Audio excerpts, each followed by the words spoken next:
Alam mo ba, halos lahat ng taong may insomnia o anxiety may problema rin sa kanilang nervous system. Kapag mahina ang sistema ng nerbiyos, napakahirap makatulog.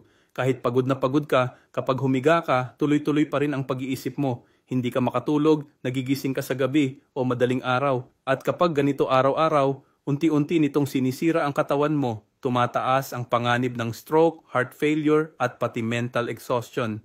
Kaya bilang isang doktor, palagi kong sinasabi sa aking mga pasyente, kung gusto mong maibalik ang natural na tulog, kailangan mong tulungan ang katawan mong makagawa muli ng melatonin.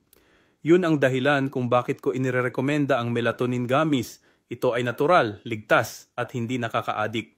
May taglay itong melatonin hormone at mga halamang pampakalma gaya ng Passiflora incarnata, Tamsen, Mimosa pudica at vitamin B6 na tumutulong para mag-relax ang utak bago matulog.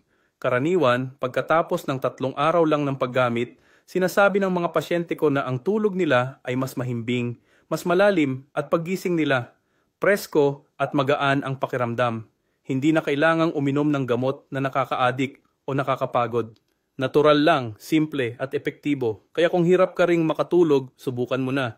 Kumain lang ng 2 hanggang 4 na gummies bago matulog at mararamdaman mo ang pagbabago.